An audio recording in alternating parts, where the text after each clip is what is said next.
Bonjour et bienvenue à tous. Nous sommes au laboratoire des Grands Moulins de Dakar pour assister à cette première demi-finale de cette compétition, le concours du meilleur boulanger du Sénégal. Comme vous le savez, ça fait plus de 3 mois que nous sommes avec pour la compétition. Alors je rappelle que 12 candidats ont été retenus pour ces demi-finales-là.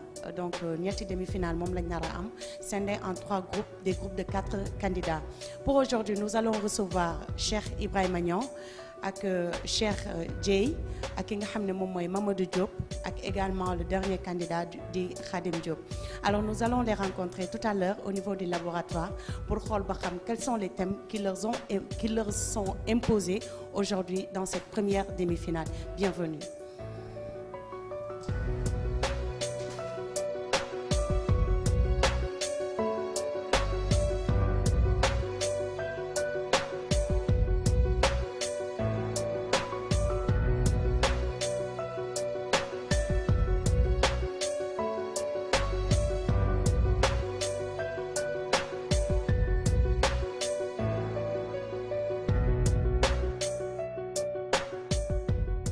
ñu ngi leen di nuyu di wax ni dal leen ak jàmm ñu ngi dem ci demi-finale yéenay def groupe première demi-finale bu ngeen gisee éliminatoire yi jury bi nee nañu dañ doon yenn toléré ci yenn notes yi maanaam di accepter yenn mais bii pas incha allah c'est ok ou zéro dimension bi su baaxee ñu ni baax na su bonee ñu ni zéro maanaam ñun la 70 centimètres ngay def ay 60 fii def 65 fii def kii c'est zéro donc cette fois-ci on va noter sur le goût bu ngeen yaakaar ne mbir mi dafa yomboon ni yombul donc en demi-finale xam ngeen ko thème yi ngeen def benn première thème bi boulangerie la thème boulangerie pain complet lañ leen demandé cuisson sous sol c'est important beneen thème bi en boulangerie, c'est des pains blancs, cuisson sous filet. Pour la viennoiserie, c'est à base de céréales locales.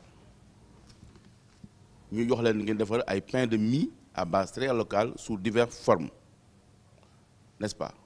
Tay, lolu lañ indi en demi-finale, lu yombul la. Notation bi doit être très sévère. Parce que dañuy dem finale, on veut les meilleurs. Donc, l'ol la leen doon ñaax uniquement pour qu'on puisse aller très vite à l'essentiel. De la demi-finale, il n'y a plus de tolérance. Voilà. Au niveau des thèmes, on est resté toujours sur 2 thèmes en boulangerie et un thème en viennoiserie. On a essayé de corser un peu les choses. Tout ce qu'on vous demande au niveau du boulangerie du premier thème, c'est du pain complet. Par contre, vous devez faire attention, au niveau du pain complet, il y aura 4 modèles de pain complet qui seront différents. Et ça, on va être strict sur ça. Si vous ne respectez pas le nombre, le poids, ce qu'on vous a demandé, c'est un zéro définitif. Tout ce qu'on vous demande, c'est de faire attention à ce que vous faites, de prendre votre temps. Vous avez 4 heures de temps, vous avez tous eu le règlement bien à l'avance. Si vous n'avez pas compris, vous venez nous le demander, il n'y a aucun problème, on est là pour ça. Donc, pour résumer, on va vous demander du pain complet en 4 modèles différents. Les cuissons sur sol obligatoires. Je ne vais pas revenir sur les poids et tout ça, vous avez le règlement. Pour le deuxième thème, c'est le pain blanc, la baguette classique. Donc on est resté sur ça. Par contre, ce qu'on vous impose, la moitié doit être cuite sur filet et l'autre moitié cuit sur sol. Pour vous donner une idée, si jamais au moment de présenter les produits, vous vous trompez, ce qui a été cuit sur sol, vous nous dites que ça a été cuit sur filet, c'est un zéro. Donc à vous aussi de faire attention aux produits que vous allez nous présenter. Donc là aussi, je ne vais pas revenir, il y a un poids à respecter, il y a tout ça à respecter. Et au niveau de la viennoiserie, donc on a pris le pain du mie. On va insister sur le pain du mie parce que je veux obligatoirement qu'il y ait minimum 2 céréales locales. Vous voulez mettre 3, 4, 5, vous faites comme vous voulez. Mais il faut qu'il y ait un minimum de 2. Et pour vous donner une idée, le pain du mie, on va beaucoup noter sur le goût. Vous aviez fait tous des pains spéciaux à base de céréales locales. Il y en avait qui étaient très bons, il y en avait qui étaient moyennement bons, il y en avait qui n'étaient pas bons. On ne va pas dire pas bons du tout, mais très moyennement. Là, sur le pain de mie, vous avez intérêt à ce que ça soit très bon. Et pareil, donc vous avez à base de céréales locales. Et le plus important, Au niveau des pains de mie, il faut que ça soit cuit sans couvercle. Maintenant, c'est à vous d'essayer d'imaginer. On va aussi noter énormément le décor, la finition du produit. Voilà. Okay. Donc là, vous avez une carte à jouer. Maintenant, ce qui va vous différencier entre vous tous, c'est peut-être pas le goût. Les baguettes, tout le monde va faire la même baguette, tout le monde va peut-être faire les mêmes pains complets, mais après, c'est le goût qui va jouer. Et la finalité aussi, la finition des produits. Donc, il faut surtout insister sur la finition et le goût, et le respect de tout ce qui est marqué au niveau des règlements. Bon courage.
Donc deuxième candidat bi Cheikh Dieye.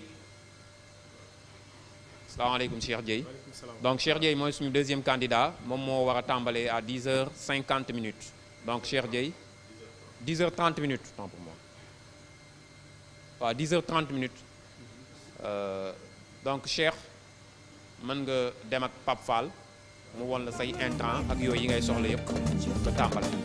xam naa ni yàlla jël naa ko leer na bàyyi na ni yure moo gën lu ni tamat sa yoon wi leer na ni yure moo gën lu ni tamat yoon la jël ko.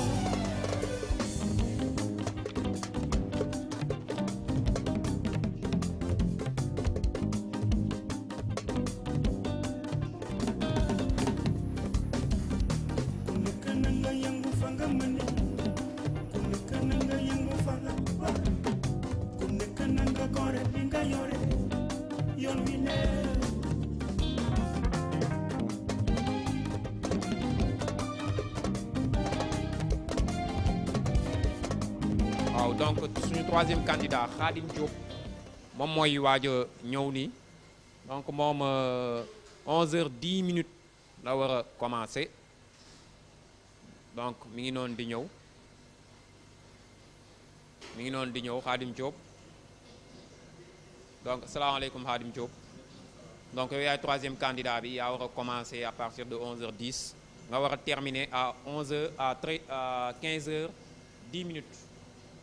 Donc am nga 4 heures de temps pour nga def li nga war a def sa pain blanc sa pain complet sa pain demi donc demal ak Pape Fall mu won la intrant yi ak li ngay soxla pour liggéey. ku nekk na nga yëngu fa nga mën ku nekk na nga yëngu fa la war ku nekk na nga gore ni nga yore yoon wi leer xam naa ni yoon la jël nga ko baax na bàyyi na ko jël xam naa ni yoon la jël naa ko leer na bàyyi na ko jël ni yure moo gën lu ni tamat sa yoon wi leer na ni yure moo gën lu ni tamat yoon la jël ko.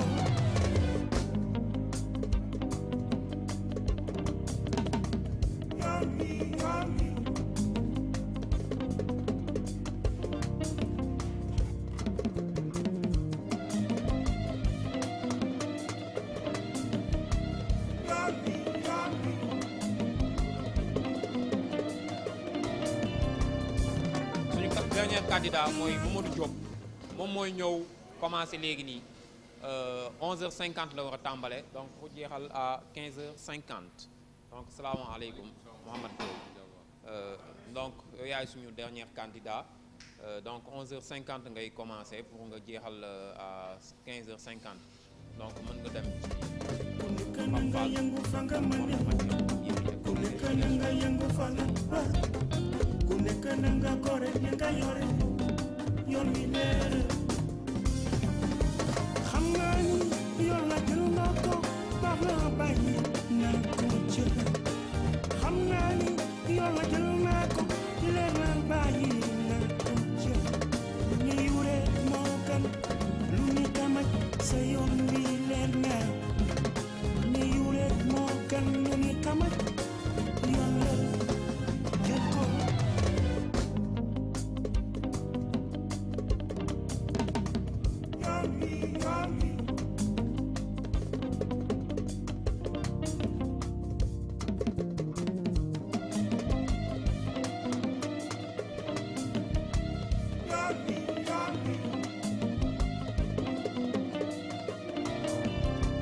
Alors voilà, donc nous sommes au niveau du laboratoire des GMD, comme nous l'avons annoncé tantôt. Donc 4 candidats lañ ñaar ñi ñom ñoo nekk fi nga xamantene ni mom moy déjà ci fournil bi.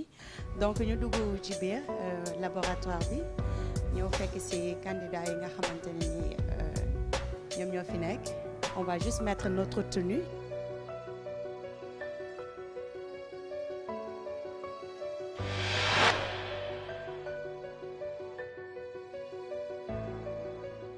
Alors donc à présent nous sommes avec le premier candidat muy Cheikh Ibrahima Niang. Cheikh Ibrahima Niang premier thème bi la njëkk a imposé bokk na ci pain complet. Alors ban mooy pain complet bi? waaw bii mooy pain complet bi farine son bi lañ ko liggéeyee waaw farine son bi lañ ko liggéeyee boole ko ak amigurant massimix ak saf sel xam nga ak glace waaw. poids bi ñaata la? poids bi 300 grammes la. bi poids 300 grammes la. Donc bi moom moo nekkoon premier thème bi. Donc deuxième thème bi moom moo nekk pain blanc bi moom mooy ban? mooy pain blanc bi mi ngi commencé si bi baguette filet bi. moom mooy baguette filet. bi mooy baguette filet waaw moom moo nekk nii 70 centimètres. bi aussi naka ngeen ko liggéeyee. waaw baguette comme yi ñu tàmm jënd si bitig rek mooy bitig baguette yi ndaw yi rek kii filet yi moom moo nekk nii quoi. Alors le troisième thème bi ñu lay imposé donc muy viennoiserie bi. Ak épi bi waa pain épi bi. waaw bii mooy pain épi moom bee ñoo bokk même c'est la même chose c'est pain blanc la quoi mais dafa am différence ni ñu koy joobee ni ñu koy liggéeyee parce que bii da nga koy ciseau daf ko épi moo nekk nii mais comme bee rek benn la. bii daal ciseau bi création bi moom mooy différence bi. bii mooy pain de mie waaw bii day ànd ak suukar ak lait ak sel glace d'eau. loolu lay àndal quoi loolu moo koy composé. ban poids la. bii 400 grammes la bii 100 grammes bii tamit 100 grammes la mais c'est la même chose quoi. C'est la même chose. Ce sont les mêmes produits donc lii yëpp ay produits viennoiserie la alors pain de mie ñu bëri gën ko xam dañ koy dagg ay tranches d'habitude di ko boole ak beurre wala ñu koy boole ak chocolat ak yooyu. alors ñu fàttali mbokku téléspectateurs yi rek keneen mën ngeen continuer di voter pour candidat yi Cheikh Niang sa numéro lan la. sama numéro 1 2400 da ngay bind 1 envoyé ko si 2400. Voilà donc pour nga voter ko ndax moom aussi mu gën a yokk ay points da ngay envoyer le numéro 1 au 2400 pour soutenir suñu candidat bi Cheikh Niang.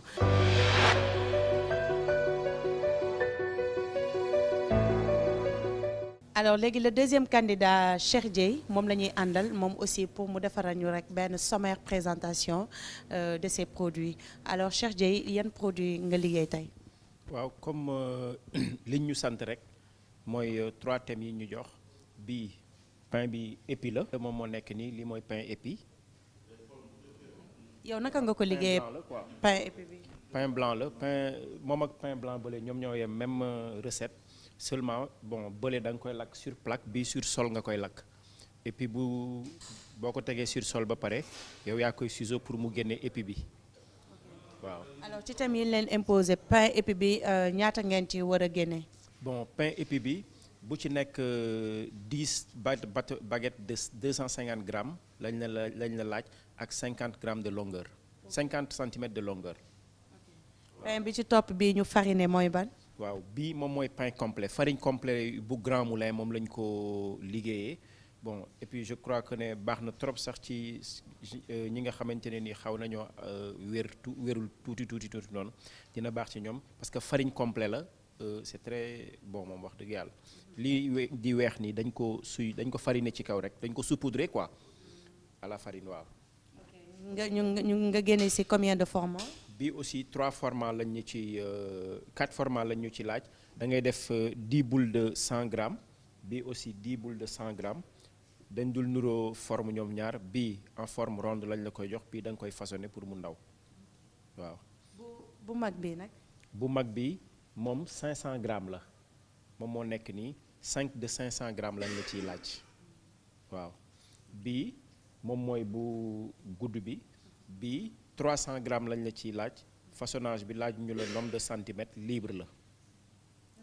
waaw bii daal moom mooy pain de son bi. moom mooy farine complète waaw. ok ñu dem ci beneen produit bi. kii moom mooy pain de mie bi. pain de mie bi dañu exiger minimum 2 céréales mais man 3 céréales laa def. est-ce que mën nañu xam 3 céréales yooyu la yan la. mil laa def maïs ak sorgho. ñoom ñoo ne dañoo soxla créativité. créativité la ñu wax la ñu soxla moom moo tax ma jël ñetti céréales yëpp étalé leen ba nga xamante ne nii boo ko daggee da ngay gis que ne du ñu bokk sax couleur. D'accord maintenant très bien léegi on va laisser le jury apprécier déjà def nga ko muy création maintenant on va voir au niveau du goût ce que ça va donner ci kanam. voilà donc ñu dem ci suñu dernière recette de présentation bi nga defal ñu rek benn kii bu ndaw. waaw bii moom ay ficelle la.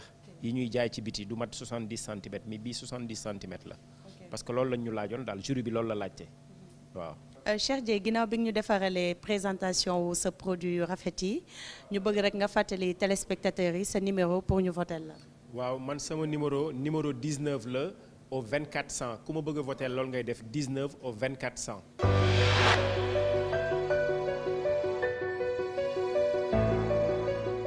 Et maintenant, nous allons recevoir le 3e candidat de cette compétition des demi-finales du concours du meilleur boulanger du Sénégal. Nous avons le plaisir de recevoir Khadim Diop. Khadim ñu lay dalal pour que nga defaral ñu une petite présentation ci li nga xam ne moom nga liggéey pour demi-finale bi. waaw pain de mie laa liggéey à base de. pain de mie moom nga njëkkee quoi. moom laa njëkkee à base de céréales locales. naka nga ko liggéey. waaw dama ko def ci moule mu ko tourné def ko ci moule moule ko. mais pétrin bi. pétrin bi bon dama def sama 1 kilo 300 farine blanc def 25 pourcentage 25 la pour cent de pain de céréales. moom nga def céréales. moom laa def céréales locales waaw. ok donc bii moom mooy pain de mie bi alors. 3 céréales locales mil maïs sorgho. ok yow aussi nga def sa création def 3 formats de céréales nga def céréales mil maïs ak sorgho. format yi nga def nii dafa rafet donc bi moom mooy pain de son bi c'est vraiment bien fait nga def ay formes yu bëri def nga tam forme ay comme ay genre ay cube ci kaw ak bii ni nga ko defee nii c'est vraiment très joli pain de son bi naka nga ko travailler. waaw pain de son bi dama def farine complète incorporé ci tuuti farine blanc. alors combien de formats lañ ci mën a amener. am naa ci yaa 4 formats. puis ñu nga def 500 grammes waaw bule ko lakk ko sur sol au lieu de filet bii tamit ñu ko lancé à 300 grammes 40 centimètres waaw lancé sur sol bii y a 100 grammes lancé sur sol bii tamit y a 100 grammes boulet lancé sur sol ok c'est donc bu ñuy xool lii dafa mel ni comme si yéen li ngeen ci jublu mooy wan population bi wala sénégalais wala téléspectateurs yi seetaan que ne ak pain bi mën nga ci am ay divers formats. D'habitude lu ñuy gën a gis moom mooy format bii nii muy format baguette bi mais également am ngeen possibilité def ay pain rond yoo xamante ne nii comme genre boule lay nekk yu ndaw ak yu mag bu nekk ak njëgam. Voilà donc ñu terminer ci dernière recette bi. lii moom pain blanc la ñu koy wax ficelle waaw dañ koy lancer à y a 250 grammes longueur 70 centimètres coup de lame 6 coups de lame ok mooy ñaasi quoi 6 coups de lame ngeen ci def nii bii nekk format baguette bi. baguette bi waay bii mooy format baguette. alors fi mu ne nii pratiquement présentation bi jeex na mbaa am nga yaakaar ci li nga liggéey. bien sûr am naa yaakaar ci li ma liggéey di ñaan yàlla may ma ndam. voilà donc nga rappeler téléspectateurs yi ku la bëgg a votel nan lay def. ku ma bëgg a votel da ngay def 7 au 24 100 7 au 24 100.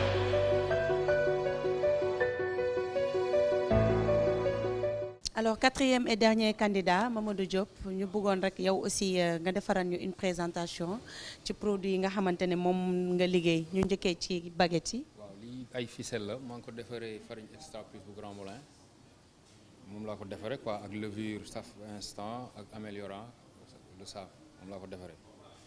lii ñaata kii lañ leen ci demandé woon ci bii nii. bon 10 la ñu ci demandé 10 pièces ak 6 coups de lame. ak 70 centimètres moo nekk bii quoi loolu la ñu laajoon fii ok voilà. alors deuxième thème bi. deuxième thème bi tam pain blanc la lii ay épis la 50 centimètres maa ngi ko defaree farine extra plus Grand Moulin levure saf instant ak améliorant le sable Magimix voilà oui moom ñu ngi ñu laajoon 50 centimètres bi épis bi ok. alors troisième recette bi.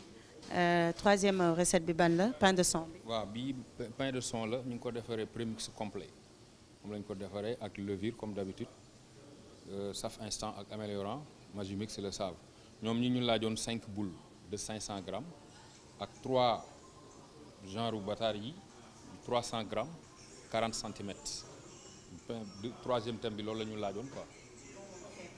alors kon yow pain de son bi 2 formats nga ci def wala am na yeneen format. des na yeneen parce que amaat nañ yeneen ay boules yi 10 la ñu ci laaj de 100 grammes ak mini pain yi 10 tam de 100 grammes. pain yi tuuti nañ de. waaw waaw comme ñoom loolu la ñu laaj kay boo defaree lu gën a rëy da nga am 0 moo tax ñu jëm a respecté li ñu wax rek. ok. alors dernière recette bi muy viennoiserie bi. mais moom maa ngi ci def 3 céréales. 1000 maïs sorgho bu nekk 7%, cela veut dire 21% la diviser en 7 def ci léegi ñu laaj ñu ñaar yu 400 grammes ak 10 boules yu 100 grammes ak 10 mini pain yu 15 centimètres. Pain de mie avec 3 céréales 1000 maïs ak sorgho tout à l'heure dinaa laajte Hakim wala président loolu goût bi lan la war a joxe. waaw yaakaar naa dina mën a jaar yoon quoi parce que 3 céréales moom ak ni mu jot a mel nii alhamdulilah jàpp nañ ne bu ko jury bi ñamee moom dinañ ci génn incha allah. mais épreuve yi mbaa safoon na. non saf na parce que dafa bari yu sew et puis ñoom tam jury bi li ñuy laaj du yomb pour nga génn ci nii yow en tant que pratiquant mën nga gis yaakaar ne jaar na yoon fekk ñoom li ñu soxla defoo ci dara. pain de son bi mais da nga cay wisaat cox bi ci kaw. waaw dama ko décorer ak cox bi quoi son gros bi moom laa ciy décorer nii quoi yëpp ay genre femme rek pour mën a gondi jury bi quoi. En tout cas j'espère que di leen gondi bu baax nous te souhaitons tout simplement bonne chance ñu nga fàttali téléspectateurs yi sa numéro bu ñu la bëggee votel. waaw ku ma bëgg a votel da ngay envoyer 13 au 24 100 encore une fois fédération bi votel leen ma maa ngi wax ñëpp surtout sama waa dëkk nag waa Ngéwul Luto. Ngéwul Luto moom fan la nekk. Mérina Ndaxaar Pape Fall xam na foofu Mérina Ndakhar.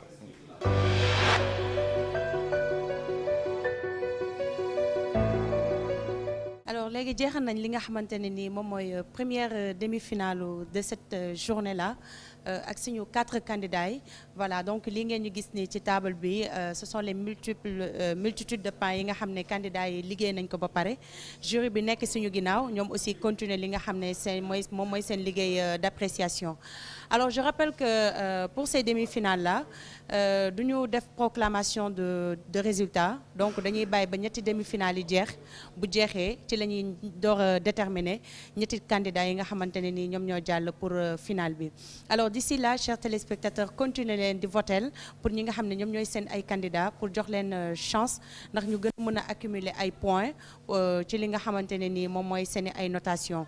Donc jury bi dafay noter 60%, notation au public bi également dafay compter pour 40%. Alors donc c'est la fin de cette première journée des demi-finales ñu nekkoon fi nga xamante ne ni moom mooy laboratoire des Grands Moulins de Dakar. Alors suñu 4 candidats yi liggéey nañ ba pare donc li ngeen gis ci moom mooy les multitudes de pains yi nga xamante ne ni suñu 4 candidats yi liggéey nañ ko. Alors je rappelle que ne pour cette première journée ak yeneen ñaari journée yi ñëw yëpp du ñu def proclamation de résultats donc résultats yi dañ koy denc ba li nga xam ne moom mooy ci ba point de presse bi ñu war a amal le 16 mars fi nga xam ne moom mooy Fun City donc ñu war fa amal benn point de presse bu mag pour def proclamation résultat candidats yi nga xam ne ñoom ñooy finalistes yi pour avril bien sûr avril donc la ñuy def loolu nga xam ne moom mooy final bi donc ñetti candidats la ñu war a retenir mais d'ici là du ñu joxe benn résultat dañuy bàyyi gars yi ci suspense bi. Alors d'ici là vous pouvez continuer à voter pour votre candidat préféré pour cette compétition là ngeen yónnee nit ku nekk numéro au 24 100 pour mën ko permettre mu accumuler ay points. Donc lii lañ leen indiloon tey ñu ànd ci ak suñuy partenaires les Grands Moulins de Dakar ak waa Socomaf ñu leen di remercier bu baax ak également waa Finpalais. Donc on se donne rendez-vous la semaine prochaine ak yeneen 4 candidats pour la deuxième demi-finale de cette première édition compétition concours meilleur boulanger du Sénégal.